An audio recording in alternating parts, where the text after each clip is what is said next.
बिस्मिल्लाहिर्रहमानिर्रहीम। अस्सलाम वालेकुम वीवर्स, मैं हूं एम यू ज़फ़र इकबाल और आप देख रहे हैं मेरा यूट्यूब चैनल कुन कुकिंग वन। एक नई रेसिपी लेकर आपकी खिदमत में हाजिर हो गया हूं। वीडियो को फुल वॉच करें तो चले मेरे साथ। सबसे पहले मैंने लिया है एक कढ़ाई, इसके अंदर 3 टेबल स्पून शामिल किया है कुकिंग ऑयल। आप इसमें घी भी शामिल कर सकते हैं अगर कुकिंग ऑयल आपके पास नहीं है तो। ठंडे कुकिंग ऑयल में सेवियां नहीं दब देनी, इसको 1-2 मिनट के लिए वेट करना है। जब कुकिंग ऑयल गर्म हो जाए उसके बाद हम इसमें शामिल करेंगे सेवियां। ऑयल मेरा गर्म हो चुका है तो अब इसमें मैं शामिल कर देता हूँ सेवियां। ये बाजार से जो आम मिल जाती हैं सेवियां, 200 ग्राम का पैकेट है। ये 200 ग्राम मैंने इसमें सेवियां शामिल कर दी हैं और इसको ऑयल के अंदर एक दफा बिल्कुल अच्छी तरह मिक्स कर देना है ताकि हर सेवी के ऊपर ऑयल लग जाए और ये अच्छे से फ्राई करनी है हमने। इसको ज्यादा से ज्यादा 2 से 2.5 मिनट के लिए मैं फ्राई करूंगा, उससे ज्यादा फ्राई नहीं करनी। उससे ज्यादा फ्राई करेंगे तो ये सेवियां जल भी सकती हैं। इनको फ्राई करते हुए इस बात का खसूसी ख्याल रहे कि आंच जो है वो आपकी मीडियम टू लो होनी चाहिए। आंच जरा सी भी तेज होगी तो फिर आपकी सेवियां समझे जल चुकी हैं। इनको फ्राई करने का बेहतरीन तरीका ये है कि आप चम्मच को ना रोके, चम्मच जो है मुसलसल हिलाते रहें तो इंशाल्लाह आपकी सेवियां नीचे नहीं लगेंगी, ना ही जलेंगी। सेवियों को अच्छी तरह 2 से 2.5 मिनट मैंने भून लिया है। तो यहाँ पे अब सेवियां देख सकते हैं आप, ये अच्छी तरह भुन चुकी हैं। यहाँ पे 2 टेबल स्पून पानी मैंने शामिल किया और इसको भी पानी के अंदर एक दफा मिक्स करेंगे। आपने पानी एकदम से ज्यादा नहीं डाल देना, बस इस तरह करके थोड़ा सा पानी डालना है और इसको एक दफा हिलाना है। अगर एकदम से आप पानी डालेंगे तो सेवियां आपकी एकदम चिपक जाएंगी, इसलिए इसमें थोड़ा सा पानी शामिल किया और उसको अच्छी तरह हिला दिया एक दफा। थोड़ा थोड़ा करके पानी डालने से ये देखें यहाँ पे मैं इसको ये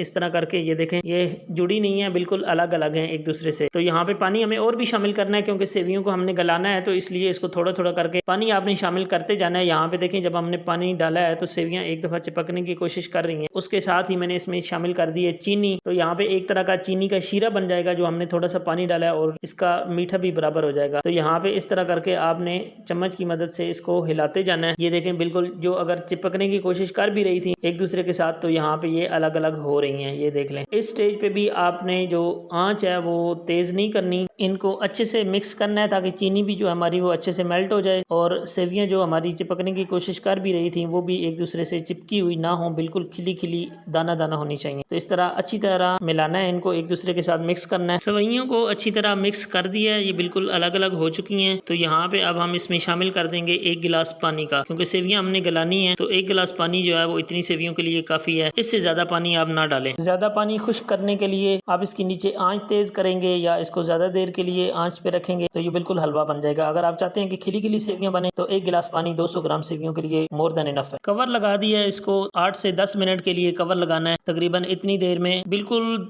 दम वाली आंच पे ये रेडी हो जाएंगी। हल्की आंच पे 10 मिनट का कवर लगाया था। अभी इस कवर को उठाकर देखते हैं सेवियों की सूरत हाल को। तो यहाँ पे देखें व्यूवर्स कितनी ज़बरदस्त हमारी सेवियां बनकर रेडी हो चुकी हैं। अब इनको आपस में अच्छी तरह हम मिक्स कर लेते हैं और मिक्स करने के बाद हम इसको गार्निश कर देंगे। आपके पास गार्निश करने के लिए जो भी चीज़ें अवेलेबल हैं वो आप उनसे इनको गार्निश कर सकते हैं। तो सबसे पहले इस तरह आपने इनको अच्छी तरह मिक्स कर लेना है एक दूसरे के साथ। तो मैं इसको अच्छी तरह मिक्स कर लूँगा और आपसे एक छोटी सी रिक्वेस्ट करूँगा कि आप मेरे चैनल पर अगर पहली बार आए हैं तो चैनल को सब्सक्राइब कर लें और उसके साथ लगी हुई घंटी के बटन को दबाकर ऑल पे प्रेस कर दें ताकि हर नई आने वाली वीडियो का नोटिफिकेशन आप तक बआसानी पहुंच सके। और अगर आपको वीडियो पसंद आती है तो आप वीडियो को लाइक और शेयर कर दें और अपनी कीमती राय का इजहार कमेंट्स बॉक्स में ज़रूर फरमाया करें। आपका बहुत ज़्यादा शुक्रिया। तो यहाँ पे सेवियां हमारी रेडी हो चुकी हैं। अभी हम इसको गार्निश कर लेते हैं। तो यहाँ पे मेरे पास 2 चीज़ें हैं इसको गार्निश करने के लिए, एक बादाम है और दूसरे हैं काजू। आपके पास जो भी चीज़ हो इसको गार्निश करने के लिए आप इसको इस तरह करके गार्निश कर सकते हैं। तो गार्निश करने के बाद ये आपको फाइनल लुक नज़र आएगी। आज की रेसिपी का तमाम तरीका आपसे शेयर कर दिया गया, यकीनन आपको पसंद आया होगा। आज के लिए इतना ही, मिलते हैं किसी नेक्स्ट अच्छी सी रेसिपी के साथ। मुझे दीजिए इजाज़त। अपना बहुत ज़्यादा ख्याल रखिएगा। अल्लाह नेगेबान। अल्लाह हाफ़िज़।